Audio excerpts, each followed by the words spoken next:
All right, it's working.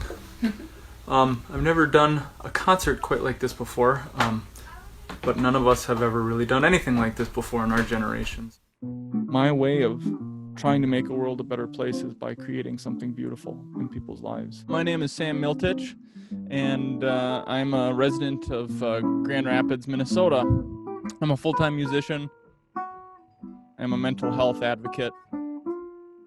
I'm diagnosed with paranoid schizophrenia. I had a very severe psychotic break when I was 22 years old.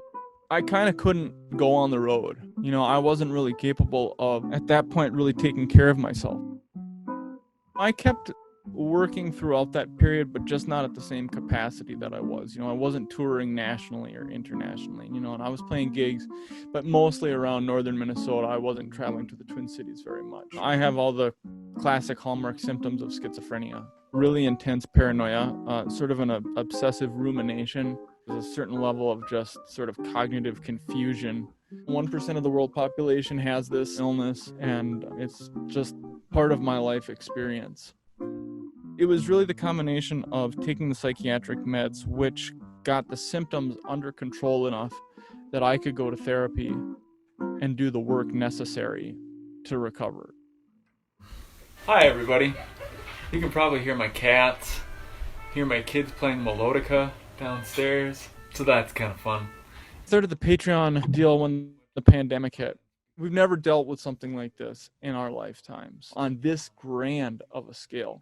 I'm just gonna do some playing here for you guys. I'm doing it once a month, and then I do the single song once a week because I wanted it to maintain something that's special. And it's filled that void of performing. And people tell me how much the music means to them, and you know, any bit of comfort that we can get during this pandemic is worth taking. I think anything where you're completely engaged in terms of mental focus, it's a kind of meditation. That's how I view improvisation, and that's how it feels to me. It has the same effect as when I meditate. To me, it creates positive mental health.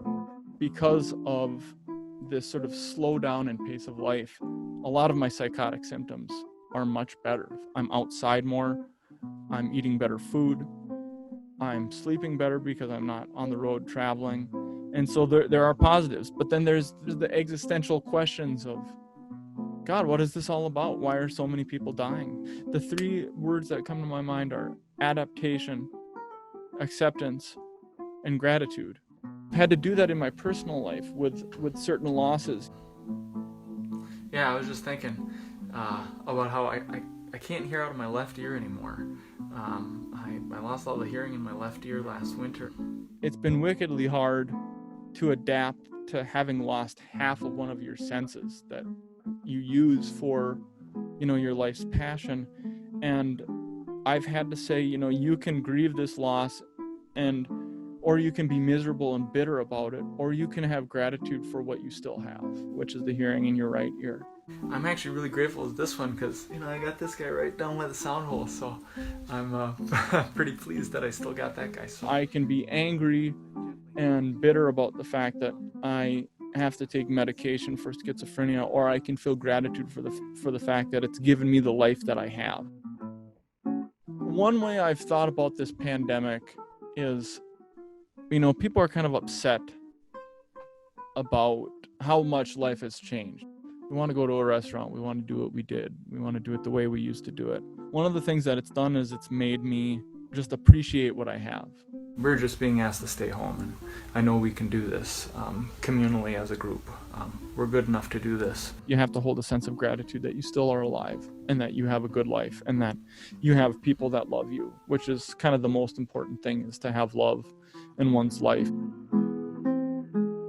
As hard as it is to carry forward right now, we must.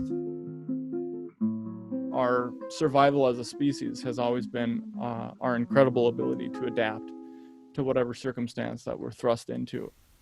Night, folks.